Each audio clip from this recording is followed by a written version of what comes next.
Дневник во 20 часот на К1 телевизија. Обилните врнежи од дожд по трет пат оваа година го покачија нивото на реката Луда Мара во Кавадарци. Реката се излеа од коритото на кеот во центарот на градот и на земјоделските површини во селото Марена. Општинската комисија за проценка на штети во земјоделството деновиве повторно ќе излезе на терен за увид на штетите. Според информациите од хидрометеоролошката станица од Кавадарци, количината на дожд овие денови наврна во Кавадарци и околината се проценува на околу 50 литри на метар квадратен. Останете со нас, продолжуваме по настаните на денот. Странските инвестиции во Вардарскиот регион го намалуваат бројот на невработени. Семејствата кои живеат во државни станови имаат уште 4 дена за да одлучат дали ќе го продолжат договорот за закуп или ќе поднесат барање за откуп. Се излеа реката Луда Мара.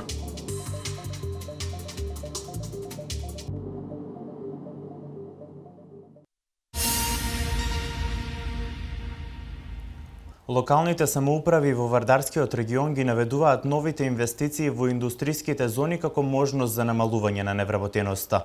Агенцијата за вработување на Република Македонија ги објавува на месечно ниво бројките на активни и пасивни баратели на работа, како и бројот на слободни работни места кои се ажурира еднаш неделно. Повеќе за ова во прилогот на колегата Бојан Нанев.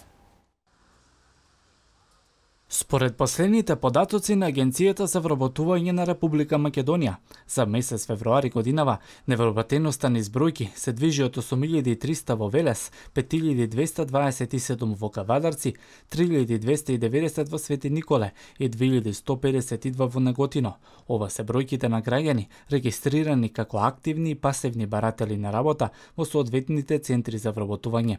Локалните самоуправи во регионот активно работат на намалување на невработеноста во општините. Од општина Велес велат дека фабриката на германски Маркарт во индустријската зона Караслари ќе придонесе за намалување на невработеноста. Нашите информации се дека има веќе вработени, дел од нив се на обуки во другите сродни компании, така да многу скоро очекуваме и новите вработувања да започнат во оваа фабрика. Дополнително со продажбата на другите плацови во индустријската зона Каласлари, очекуваме стартување со изградбата на новите погони од лесна и незагадувачка индустрија, така што бројката на ново вработени бизнесувала некаде околу 1000 заедно со овие на германската компанија Маркарт. Странските инвестиции како Дрекселмаер во Кавадарци и Маркарт во Велес ги намалија бројките на навработени лица во центрите за вработување.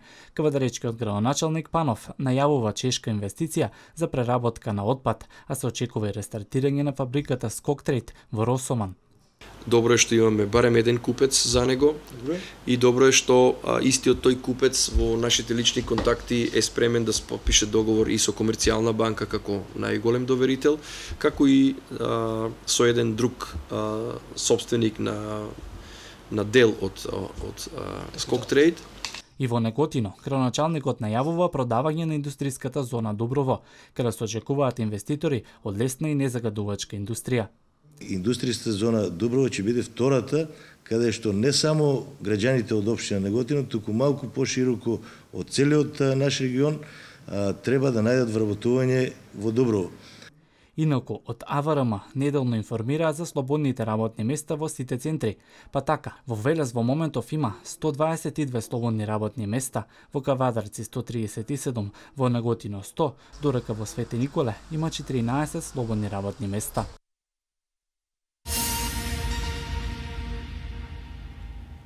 Странските компании кои работат во Македонија го зголемуваат извозот, но кога станува збор за намалување на невработеноста, според експертите, тука рамо до рамо се и домашните. Статистиката покажува дека се зголемува бројот на вработување во домашните компании. За експертите тоа е сигнал дека економијата застанува на нозе. Јак на локалната економија, се шират компаниите, се отвараат нови работни места. Маркети Жито се пример за раст и развој на домашните инвеститори. По бројот на отворени маркети, оваа компанија е една од водечките во Македонија. Ниските цени, многобројните промотивни акции и услугата на вработените со она што ги прави поразлични од останатите маркети. Среќен сум што она по што сме препознатливи изминатите 25 години, тоа е традицијата, значи ниските цени, достапни цени до сите, како и врвната услуга и љубезниот персонал, ќе бидат присутни и овде во овој маркет како впрочем што се секаде низ републиката. Бројот на невработени во Велес неделава се намали за 100. Толку слободни места имаше на огласите објавени во Агенцијата за вработување. Објект што се отвара во една густо населена населба, кај што имаме повеќе згради, кај што имаме ученички дом, кај што имаме училиште и така натаму, значи зборуваме за еквивалент на негде околу 7 до 8.000 жители. Очигледно е дека беше потребен ваков објект. Отварањето на нови маркети е најдобриот барометар за куповната моќ на граѓаните. Задоволни и секој пат пазарам во жито. Претежно е поевтин. Тука се некаде. Да, задоволна сум. Се снабдени многу дученот, само така продолжите. Според податоците на Агенцијата за вработување, по бројот на слободни места оваа недела Велес се најде на 12-тата позиција.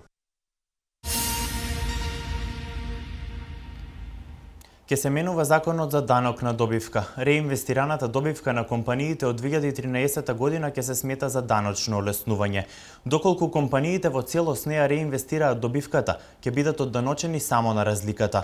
Оваа промена доаѓа по барање на Сојузот на стопански комори. Оттаму велат дека со ова решение одредени средства ќе останат во компаниите кои ќе можат да се искористат за развој и инвестирање, покривање на трошоци во работењето, како и одржувањето на тековната ликвидност на самите компании.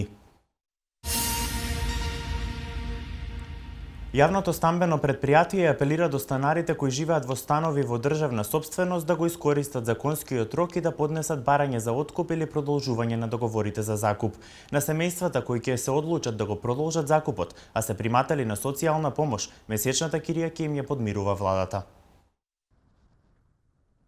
Сопствениците на станарски права во така наречените социјални згради имаат уште неколку дена за да се одлучат дали ќе склучат нови договори за закуп со јавното предпријатие за стопанисување со стамбен простор или ќе поднесат барање за купување. Според досегашните поднесени барања, велешани остануваат корисници на станарското право. Првите договори за 5-годишен закуп веќе се доделени. Станевите се зависи за кој како, за мене многу значајни. Така да сега за сега неам услов да го земам, да го откупам како што треба. Пример, ќе го земам под закуп 5 години, па понатака и нека се здрави и живи децата. Во Велес, јавното предпријатие има 164 станови, 144 се во така наречените социјални згради. За да им се испадне во пресрет на станарите, викендов е работен за вработените во јавното предпријатие. Би сакал да напомнам дека после истекот на 31 март ќе бидеме приморани да ги спроведеме сите законски обврски или да спроведеме законот кој што предлага и иселување на лицата кои што не се заинтересирани за регулирање на овие станови. На семејствата кои ќе се одлучат да го проложат закупот, а се приматали на социјална помош, месечната кирија ќе им ја подмирува владата, вели Грозданов. Енергетската ефикасност и лифтовите во зградите се причина во Велес продажната цена за метар квадратен да е повисока во однос на другите општини. За само 8 години Штипскиот универзитет се искачи на второ место на листата најдобри универзитети согласно Шангајската листа за универзитетите во Македонија. Потврда за успехот и квалитетот говори големиот број на запишани студенти, не само од земјава, туку и од странство, успешен академски кадар, голем број објавени научни трудови. По повод одбележувањето на патрониот празник беше отворена електронска библиотека. Овозможени се 56 научно-истражувачки проекти, а од оваа година ќе биде отворен и фонд за мобилност. Универзитетот Гоце Делчев е единствената високообразовна институција на Истокот. Со 12 факултети со околу 3000 студентски програми во 3 циклуси. Годишно се запишуваат над 2000 студенти. Станува збор за еден исклучително значаен процес кој што го зголеми квалитетот на високото образование во Република Македонија. Формиран е еден од исклучително квалитетните универзитети во Република Македонија. Во оваа прилика би сакал да му честитам и на ректорот и на сите вработени во рамки на овој универзитет за сите нивни постигнувања во изминатите 8 години. Ние како влада целосно го поддржувавме функционирањето и развојот на овој универзитет и ќе продолжиме и во следниот период. Фактот дека овој универзитет после само неполни 8 години постоење се најде на второто место на рангирањето согласно Шангајската листа во Република Македонија е јасен приказ и квалитативен доказ и исчекор за она што е постигнато во рамки на овој универзитет и во оваа прилика честитам уште еднаш за овој прекрасен јубилеј.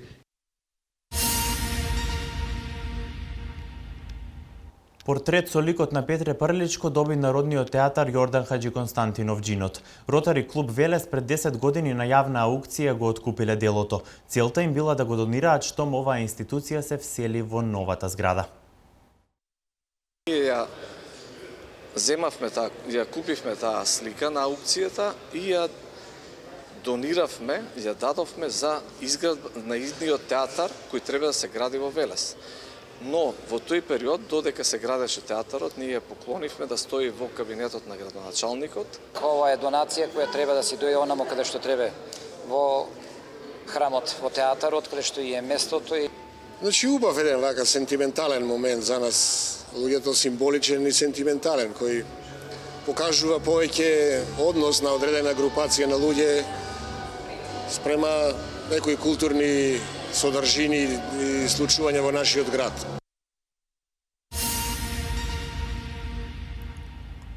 По 50.000 евра оштета за семејствата на жртвите од авионската несреќа во Франција.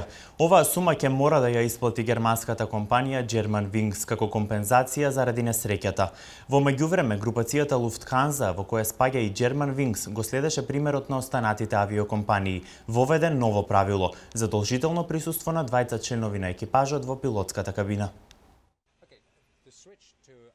Германската авиокомпанија Germanwings им понуди по 50.000 евра одштета на семејствата на жртвите во авионската несреќа во француските Алпи. Оваа сума е издвоена од компензациите што компанијата најверојатно ќе мора да ги плати заради несреќата. Одговорноста на авиокомпаниите да платат компензација е утврдена со одлука на конвенцијата во Монтреал од 1999 година, кога беше одлучено максималниот износ на оштетата по лице да биде 143.000 евра. За да се избегнат слични немили настани во иднина, групацијата Lufthansa, во која спаѓа и Germanwings, воведе ново правило во авиопревозот. Во пилотската кабина во секој момент ќе мора да има по двајца членови на екипажот. Компанијата овој пример го следеше откако и многу други воздухопловни превозници ги воведоа новите правила.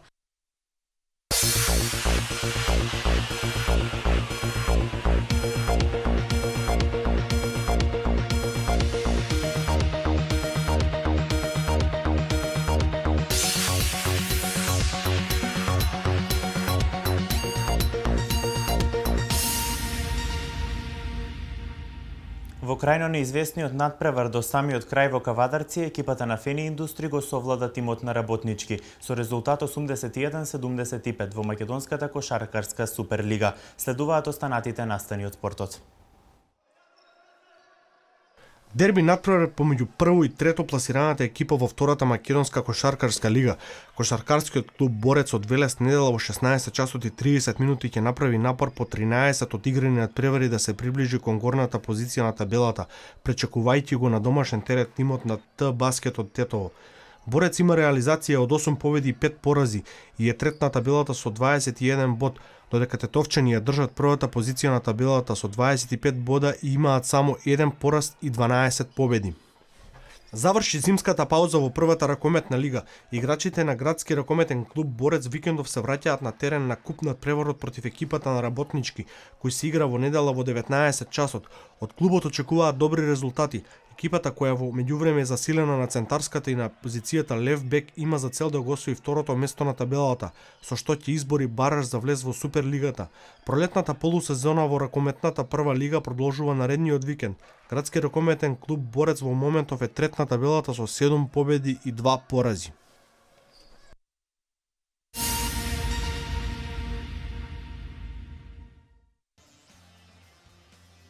Ракометарите на Вардар не успееја да се изборат за уште едно финале во СЕХА лигата, откако вчера во полуфиналето на завршниот турнир во Веспрем изгубија од Мешков Брест со 32-27. Ова воедно беше реванш на белоруската екипа за ланскиот пораз од Вардар во финалето во Нови Сад. Во првите минути од надпреварот Вардар имаше минимална предност, а екипата на Мешков Брест со две серии од 4-0 и 5-1 на полувремето имаше предност од 5 голови разлика. Во вториот дел Мешков Брест ја одржуваше предноста, а Вардар во 50-та минута успеа да намали на 2 негатива, но немаше сили за пресврт. Со 9 голови Растко Стојковиќ беше најефикасен на надпреварот, кај Вардар Немања Прибак и Алем Тоскиќ постигнаа по 5 голови. Домаќинот Веспрем и Мешков Брест ќе играат во финалето на титулата во четвртото издание на F4 турнирот во регионалната СЕХА Газпром Лига.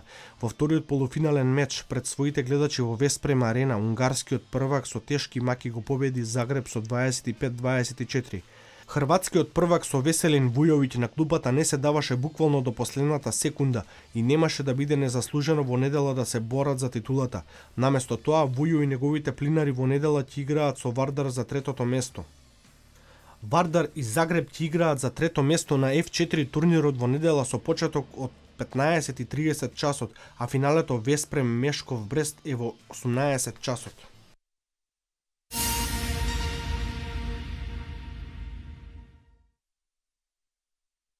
Актуелниот шампион во Формула 1 Луис Хамилтон ќе стартува од пол позицијата на втората трка од годинешниот шампионат, големата награда на Малезија. Возачот на Мерцедес до втората пол позиција сезоноваа 40-та во кариерата дојде со одличен круг во променливи услови на патеката Сепанг. Второто место со 74 илјадинки за останување го зазеде Себастијан Фетел од Ферари, додека трет на стартот на утрешната трка од 9 часот ќе биде вториот возач на Мерцедес Нико Росберг. Квалификациите во Малезија траеа половина час подолго поради силниот дожд на патеката. Позади првата тројка возачи останатите беа далеку зад нив, зашто доволно зборови фактот дека четвртиот Даниел Рикардо од Red Bull беше повеќе од секунда зад германецот. Неговиот тимски колега Даниел Квајт имаше пето време, за 300 подобро од она кое го постави Макс Ферпстан во болидот на Торо Росо. 17-годишниот холандјанец одушеви со своето издание во квалификациите, посебно поради фактот дека зад себе го остави Филипе Маса во Вилијамс. Првите 10 ги комплетираа Роман Грождан и Валери Ботас во Вилијамс и возачот на Заубер Маркус Ериксон.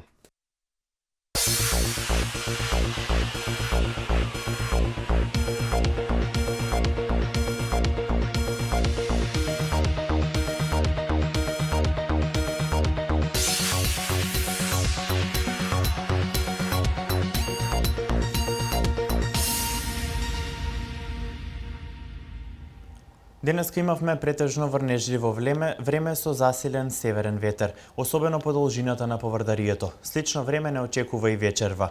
Утре времето ќе биде умерено облачно со повремени сончеви периоди. Минималните температури ќе се движат од 1 до 8 степени, а максималните дневни температури ќе достигнат од 4 до 13 степени. Ова беше последната информација за дневникот во 20 часот. Пред да ви кажам благодарам за вниманието, едно подсетување. Променете ги стрелките на часовникот. Од утре започнува летното сметање на времето. Останете и понатаму со нас. Пријатно.